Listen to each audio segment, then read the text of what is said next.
नमस्कार, capital TV में आपका स्वागत है। इस वक्त मैं कानपुर में हूँ। कानपुर में एक बात कही जा रही है कि जो तनाव शहर में है उसकी एक वजह ये भी है कि एक कभी कोई मंदिर हुआ करता था जिसके ऊपर आज एक बिरयानी शॉप है, बाबा बिरयानी उसे कहते हैं। और ये कहानी इतनी ज़्यादा कानपुर में फैली हुई है कि जिसे समझना और समझाना बड़ा ही मुश्किल है। और इसलिए हमने बात करने की कोशिश की कानपुर के सबसे वरिष्ठ पत्रकार हैदर नकवी साहब से। उनसे जानने की कोशिश करेंगे ये जो अफवाह जो अचानक से फैली है उसके पीछे क्या राज है। आपका बहुत बहुत स्वागत है। आप ये बताइए, ये बाबा बिरयानी, ये आखिर ये मसला क्या है? ये क्या वाकई ये बिरयानी शॉप किसी मंदिर को हटा करके बनाया गया है? एडमिनिस्ट्रेशन ने एक कभी इन्वेस्टिगेशन किया था एक कंप्लेंट पर, और उसमें उन्होंने काफ़ी पुराने दस्तावेज़ और ये सब उन्होंने देखे, रिव्यू किए, और उसके बाद उन्होंने इस बात को क्लियर किया है कि वहाँ पर एक राम जानकी टेम्पल था। वाकई वो राम जानकी टेम्पल था? हाँ, राम जानकी टेम्पल था। और 1927 का जो पंचसाला है उसमें वो एज अ टेम्पल लिस्टेड है। अच्छा। जो नगर निगम का डॉक्यूमेंट है ओके, उसमें वो म्यूनिसिपल कॉरपोरेशन में एज अ टेम्पल लिस्टेड था। मतलब एक पुराना मंदिर था राम जानकी टेम्पल। फिर ये यहाँ पे बिरयानी शॉप कैसे खुल गया? उस जगह को 1982 में एक पाकिस्तानी नेशनल आके बेच गए 2,68,000 में। पाकिस्तान का व्यक्ति कानपुर आता है और एक मंदिर को बेच डालता है? बेच दिया। वो असल में दो प्लॉट थे। अच्छा। एक है 1999/14 एंड 14A। वो दो प्लॉट थे। उनकी फैमिली के इनहेरिटेंस में उसमें एक प्लॉट उन्होंने ले लिया था और कुछ पार्ट ले लिया था। वो मंदिर ट्रस्ट का था। जो बगल वाला प्लॉट था वो एक है आबिद रहमान साहब, उनको इनहेरिटेंस में उसके बराबर वाला प्लॉट मिला था। तो जो अब सामने चीज़ आ रही है कि उन्होंने उसी के साथ साथ टेम्पल भी बेच दिया। बट ये तो इलीगल है। एनिमी प्रॉपर्टी थी, बिक नहीं सकती थी। कस्टोडियन डीएम होती हैं, उसकी डिप्टी कस्टोडियन डिस्ट्रिक्ट मैजिस्ट्रेट हैं, लेकिन वो मामला छुपा रहा। अच्छा। हाँ, वो जाके मामला खुला है 2021 में जब किसी ने कंप्लेंट की इसकी। अच्छा, वो जाकर के कंप्लेंट करता है कि पहले मंदिर था। हाँ, इसको क्यों बेचा गया? अच्छा। और एडमिनिस्ट्रेशन के एक अनुराग जैन हैं, जो एक IAS ऑफिसर हैं, उन्होंने इस पूरी इन्वेस्टिगेशन को क्लियर किया। और लास्ट ईयर उन्होंने नवंबर 21 को अपनी रिपोर्ट सबमिट की थी डिस्ट्रिक्ट मैजिस्ट्रेट को। ओके। और उसी पे अब कार्रवाइयाँ आगे बढ़ रही हैं। उसमें जितने भी ऑक्यूपेंट्स हैं वहाँ पर, हाँ, उन सबको डिस्ट्रिक्ट एडमिनिस्ट्रेशन ने अब नोटिस सर्व कर दी है। ओके। तो इसका मतलब है कि एडमिनिस्ट्रेशन के इस काम से फिर वो बिरयानी शॉप भी खत्म हो जाएगा फिर तो? हाँ, बिल्कुल बिल्कुल। अच्छा, ये बताइए कि ये जो कानपुर में बहुत सारी चीज़ें जो जैसे ये एनिमी प्रॉपर्टी है जी। एनिमी प्रॉपर्टी उसको कहते हैं कि जब देश का विभाजन हुआ जी, और जो लोग हिंदुस्तान छोड़ के पाकिस्तान चले गए जी, और उनकी जो जायदाद यहाँ पे पड़ी हुई है वो हिंदुस्तान के कानून में उसे एक नाम दिया गया कि ये एनिमी प्रॉपर्टी है, उसकी खरीद बिक्री नहीं हो सकती, वो सरकार के पास जाए। सरकार के पास। तो ये कानपुर में ये एनिमी प्रॉपर्टी को लेकर के बहुत सारी कहानियाँ चलती जी, हैं। जी। क्या वाकई कानपुर में इतनी सारी एनिमी प्रॉपर्टी है? दरअसल मैं आपको दो चीज़ें बताना चाहूँगा कि कानपुर में जो पहला रिकॉर्डेड रॉयट है वो 1927 का है। 27 का। जिस इलाके में हम आज चल रहे हैं ये उस ज़माने में हिंदू डोमिनेटेड हुआ करता था। अच्छा, 1927 में जहाँ पे हम लोग वॉक कर रहे हैं वो इसके आगे तक वो एक हिंदू डोमिनेटेड इलाका था। आज ये मुस्लिम बहुल इलाका है। अच्छा। और जो जहाँ पे यहाँ पे भी वायलेंस हुआ है वो हिंदू डोमिनेटेड इलाका हुआ करता था। और अब फिर से वो मुस्लिम डोमिनेटेड। ओके। ये तो तस्वीर हो गई। हाँ। तो नेचुरली जब आप इधर से उधर गए हैं तो जो हिंदूज थे उन्होंने अपनी प्रॉपर्टीज़ बेची, तो उन्होंने टेम्पल्स छोड़ दिए। अच्छा। उधर जो मुस्लिम्स थे उन्होंने अपनी मस्जिदें छोड़ के इधर आ गए। ओके। ये आपका सिलसिला शुरू हुआ 1931 के रॉयट के बाद से। ओके। जो माइग्रेशन हुआ है उधर से इधर, इधर से उधर। यस।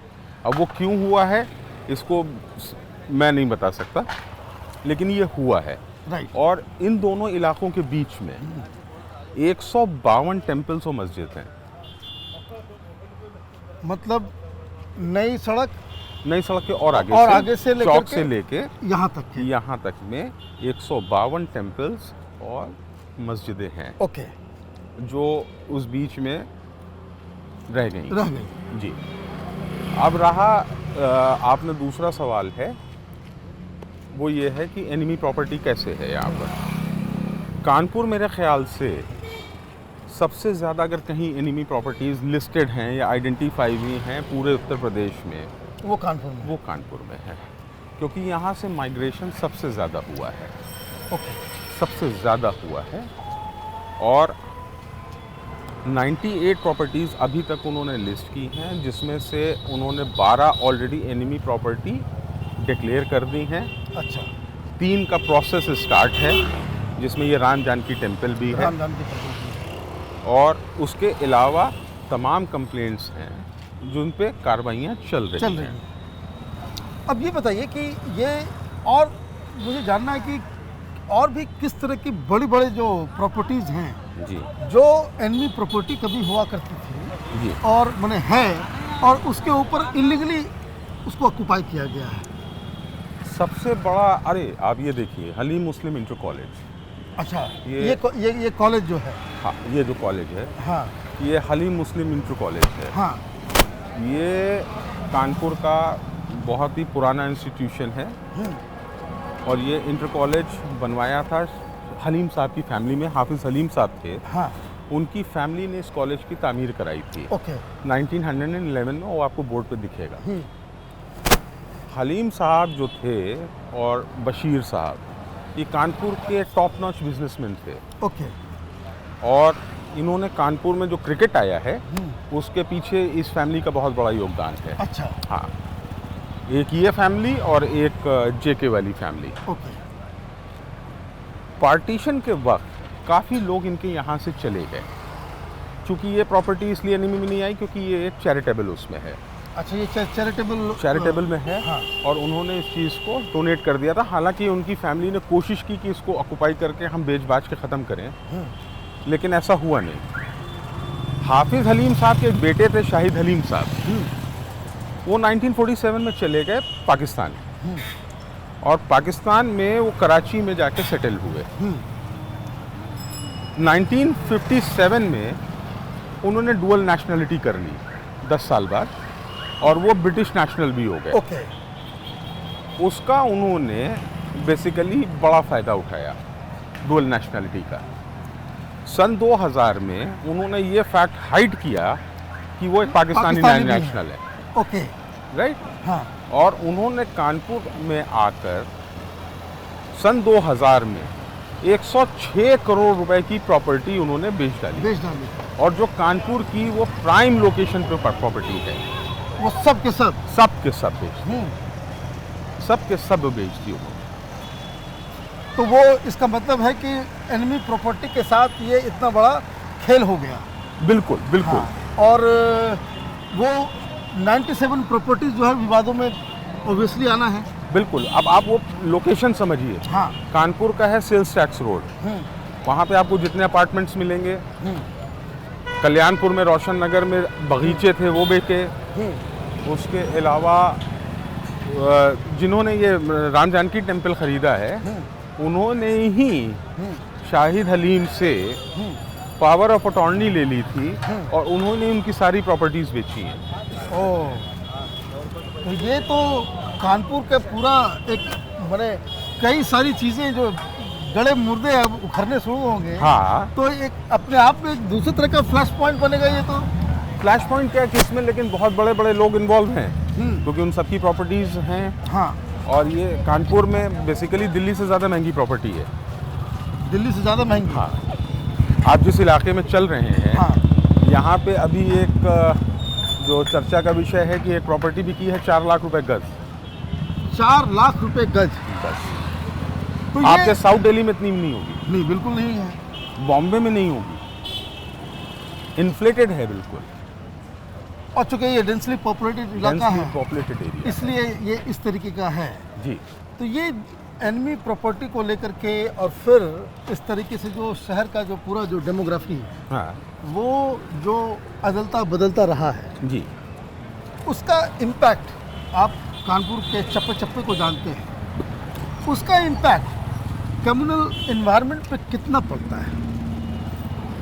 कम्युनल एनवायरनमेंट में तो उतना ही है, क्योंकि जो प्रॉपर्टीज़ थी बड़ी, अब जिनका मामला चल रहे हैं वो बहुत ही मतलब डेंसली पॉपुलेटेड एरियाज़ में है, लेकिन वो कंसंट्रेटेड एरियाज़ में, जैसे कि एक प्रीडोमिनेंटली माइनॉरिटी का इलाका है, उन सब इलाकों में है। जो प्राइम लोकेशन वाली थी वो तो सब हाफिज़ सलीम की हैं। एक महमूदा बेगम की थी, वो बड़ी प्राइम थी, अभी उसको केडीए ने वापस ले लिया है। अच्छा, उसको केडीए ने रिट्रीव किया है उस प्रॉपर्टी को, उसका कब्ज़ा वापस ले लिया है। अब उसमें कानपुर की एक बड़ी बिजनेस फैमिली उसमें इन्वॉल्व थी उस डील में। अब इस तरीके से चल रहा है, मतलब रियल इस्टेट जो है वो यहाँ बहुत प्रेशस है। अच्छा, और यहाँ पे हर दूसरा आदमी आपको एक बिल्डर मिलेगा, हर आदमी बिल्डर बन रहा है, हर लोग जो है वो प्रॉपर्टी में हाँ। असल में जैसे माइनॉरिटीज़ में है, अब ये एक सबसे बड़ा बिजनेस बन गया है, लाइक बिल्डिंग बनाना। अब आप जैसे ये हुमायूं बाग है, हाँ, अब हुमायूं बाग ये कानपुर का जो मुस्लिम इंटेलिजेंसिया का था एक बहुत हाँ। बड़ा हब था, ओके, राइट। लेकिन अभी आप अंदर देखेंगे इतने खूबसूरत मकान होते थे यहाँ पे, आज सिर्फ 2 बचे हैं पुराने मकान, बाकी सब हाई राइजेज आपको मिलेंगी। वहाँ पे वो कन्वर्ट कर दिया गया। पूरा ओल्ड हाउसेस सब डिसमेंटल कर दिए विदाउट एनी परमिशन। ये सब हेरिटेज प्रॉपर्टीज़ हैं, अच्छा, वो सब डिसमेंटल हो गई। अब एक बात बताइए, ये जो अचानक से राजनीति भी होने लग गई, समझ में आया कि कुछ लोग, कुछ नेता भी आ गए ये राम जानकी मंदिर को लेकर के, क्या लगता है किस तरह से इन सब चीज़ों का सलूशन निकालना चाहिए, या फिर एक लीगल मसला है ये, लीगली इसको? जितने भी टेम्पल्स कानपुर की जो मेयर हैं प्रमिला पांडे, हाँ, वो उनको फ्री कराने की बात कर रही हैं। हाँ, ये तो कहा जा सकता है कि वो temples really are in bad shape, okay, लेकिन किसी मुस्लिम ने उसको डैमेज नहीं किया, जो जैसा वैसा ही है। अच्छा, डैमेज मेंटेन नहीं किया, लेकिन उन्होंने डैमेज नहीं कुछ किया। नहीं किया। ओके, अगर उन्होंने कुछ बनाया है उसके बगल में तो उतनी जगह छोड़ दी है। छोड़ दिए। जी। तो ये मतलब ये चीज़ें अभी लगता है कि ये ग्रूम कर रही हैं, हाँ हाँ, है ना? आप देख लीजिए, आपको काफ़ी यहाँ पे निशानात मिल जाएंगे, लेकिन उन्होंने डैमेजिंग कहीं कुछ नहीं हुई है कि मतलब किसी उसको डिसमेंटल करके या उसको डिमोलिश करके कुछ किया गया हो। तो सब अभी भी 100-100, 150 साल, 200 साल पुरानी चीज़ें हैं वहाँ पे। तो ऐसा, तो जिस तरह की चीज़ें आप बता रहे हैं कि यहाँ की मेयर जो है वो उस सारे मंदिरों को वापस लेने और ये करने की बातें हो रही है, हाँ हाँ। तो उससे तो माहौल और ख़राब होगा। बेसिकली जो ये प्लान हो रहा था ना, हाँ, जब ये प्रोटेस्ट को लेके एक प्लानिंग चल रही थी कि भाई हमें प्रोटेस्ट करना है प्रॉफिट की इंसल्ट को लेके, ये पूरा प्लान कोइंसाइडेड विद ये राम ये जो नहीं ये मेयर ने जो आके टेंपल टू टेंपल वाला इशू किया है कि अच्छा। हम टेंपल्स फ्री करेंगे, उनको रिवाइव करेंगे और उनको बेहतर करेंगे, हाँ, वो जो उन्होंने किया वो उससे कोइंसाइड किया। अच्छा, ये कोई कोइंसिडेंटली हुआ? ये कोइंसिडेंटली ही था, राइट, लेकिन वो अब आप उसका समझ सकते हैं ना कि एक रिपल इफेक्ट होता है, तो वो हाँ। एक एंग्जाइटी भी, फियर हुआ, भाई आप डेली बेसिस पे आ रही हैं, थोड़ा सा बातचीत कर लीजिए लोगों से, राइट। लेकिन वो ऐसा नहीं हुआ। आपका बहुत बहुत धन्यवाद कैपिटल टीवी से बात करने के लिए। हमेशा आपसे बात करना जो है it's a pleasure. Thank you sir, thank you very much. तो ये थे हैदर नकवी साहब, जिन्होंने बताया किस तरीके से ये जो कानपुर में हालात बने हैं, वो एक तो मोहम्मद साहब के खिलाफ एक बयान को लेकर के मुस्लिम पॉपुलेशन को भड़काया गया, और दूसरी तरफ कानपुर में राम जानकी मंदिर, जहां अब एक बिरयानी शॉप है, वो मसला यहाँ की मेयर ने उठाया। उस वजह से दोनों ही चीज़ें कोइंसाइड कर गई और कानपुर तनाव में ग्रसित हो गया। आप देखते रहिए कैपिटल टीवी, हमारे वीडियोस को लाइक कीजिए, शेयर कीजिए और हमारे चैनल को सब्सक्राइब कीजिए। धन्यवाद।